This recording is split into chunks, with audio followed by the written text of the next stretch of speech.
There was a time when you thought about what you wanted and felt something in your chest. Not comfort, something sharper than that. An urgency. The sense that the distance between where you were and where you needed to be was unacceptable. That feeling is quieter now. You probably haven't noticed exactly when it got quieter, but you have noticed that it has. You still have goals. You still talk about what you want.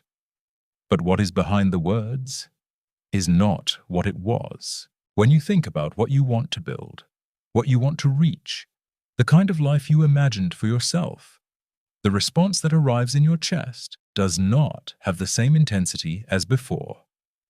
It is more managed, more reasonable, more like something you accept than something you need.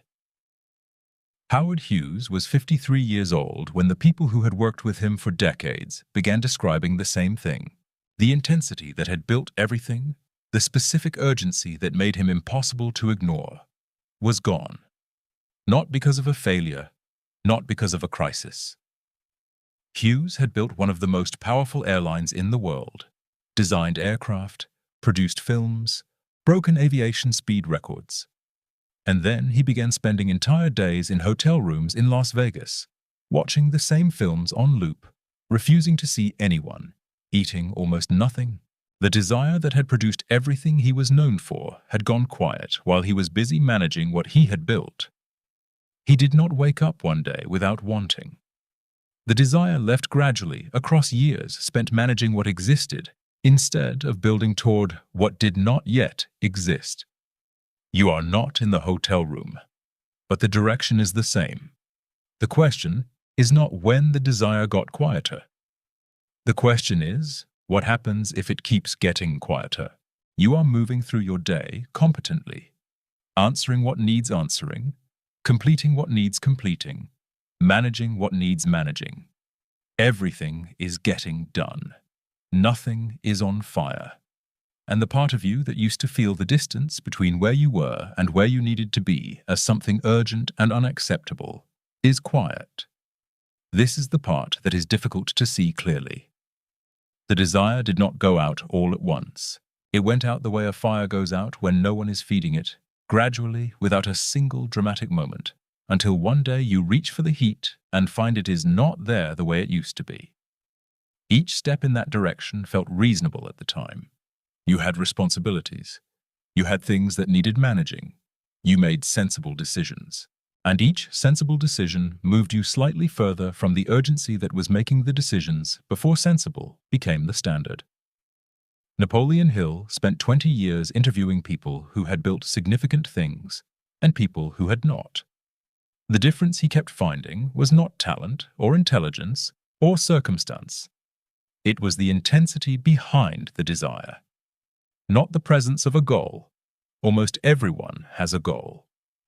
The intensity, the specific quality of wanting something so completely that the distance between where you are and where you need to be registers as unacceptable, not inconvenient. Hill called this burning desire. He said it was the starting point of all achievement. What he also documented across hundreds of conversations is what happens when it cools. Not through failure, but through the slow accumulation of days spent moving without it. You are not on the same path, moving more slowly toward the same destination. When the desire cools, the path changes. The decisions that urgency would have rejected become acceptable. The directions that intensity would have refused become reasonable. You are still moving. The question is where the quieter version of the desire is taking you, and whether that is the same place the original version was pointed. The desire that built everything Hughes was known for went quiet while he was busy protecting what it had already built. He did not choose to let it go quiet. He simply stopped feeding it. And quiet desire, left alone long enough, becomes the new normal, until the new normal is the only version you remember. Hill documented this pattern across hundreds of interviews, not as philosophy, as observation. He sat with people who had built significant things and people who had not, and he tracked what separated them. The finding that appeared most consistently was not about talent or circumstance. It was about the age at which desire reached its lowest point. That was the number Hill identified as the average age at which desire dropped to its most dangerous level. Not the oldest, not after the greatest failures. At 38, when life has become stable enough to be managed, when the early urgency has been replaced by routine, and when the distance between where a person is and where they wanted to be has become familiar enough to stop feeling unacceptable. Hill called this the most dangerous point, not because of what was happening externally, but because of what was going quiet internally. At 38, most people have enough to manage that the urgency stops feeling necessary. The bills are being paid. The responsibilities are being met. The life that exists is functioning. And a life that is functioning does not demand the same intensity from you that a life still being built requires. The desire that was necessary to get here becomes, quietly and without announcement, unnecessary to stay here. This is not a failure. It is not weakness.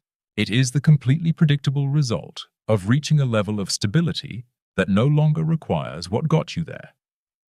The desire cools because the conditions that produced it, the gap, the urgency, the unacceptability of the distance, have been partially closed. And partially closed is enough, it turns out, to make the desire stop pushing.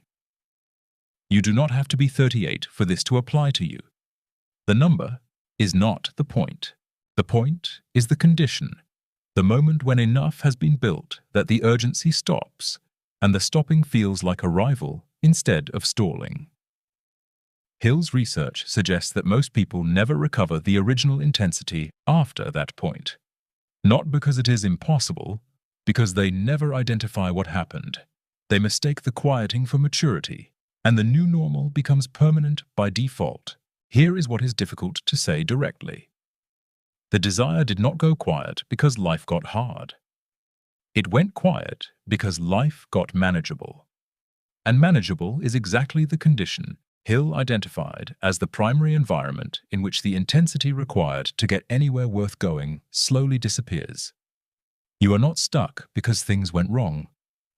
You are stuck because enough things went right that the urgency stopped. The bills are paid. The responsibilities are met.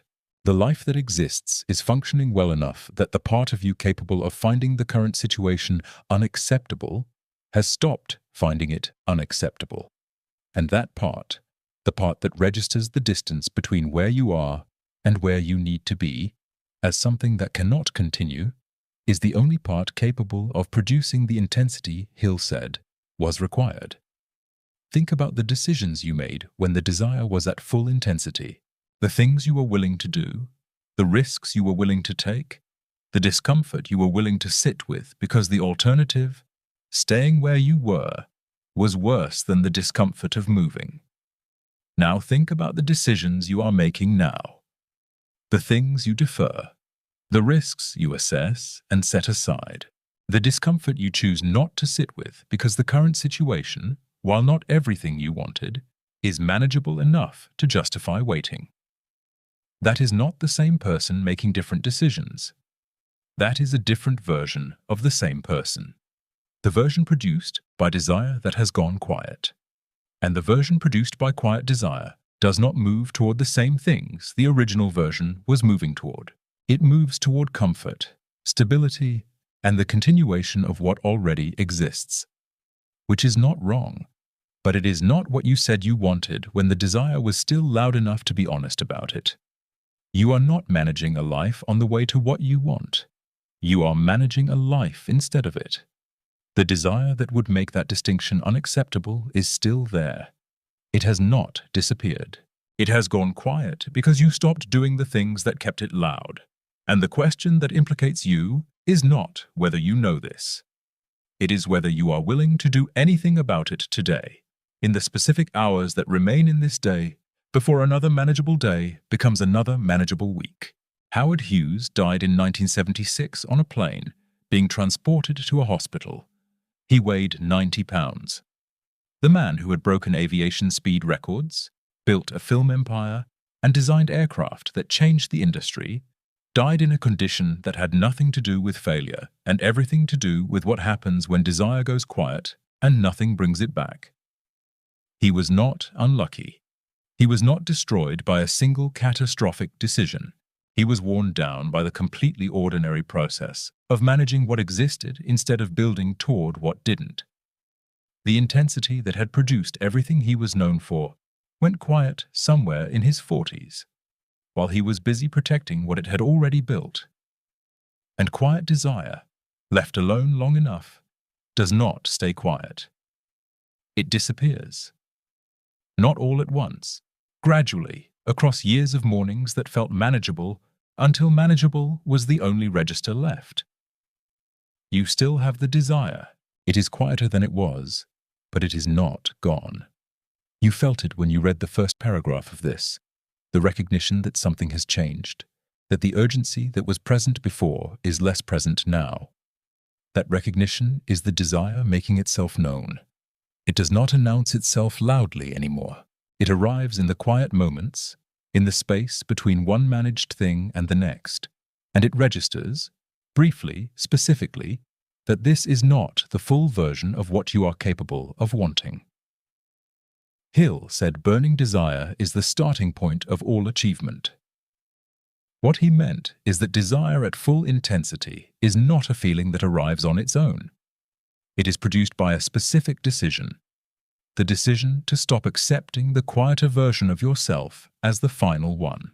That decision is not dramatic. It does not require you to walk away from everything you have built. It requires only that you stop treating the manageable life as the destination and start treating it as the starting point for what comes next. Hughes had the same choice every morning for 20 years. Every morning, the manageable life was enough to justify waiting one more day. He waited until there were no more days left to wait. You are not out of days. The desire is still there. The question is what you are going to do with this one.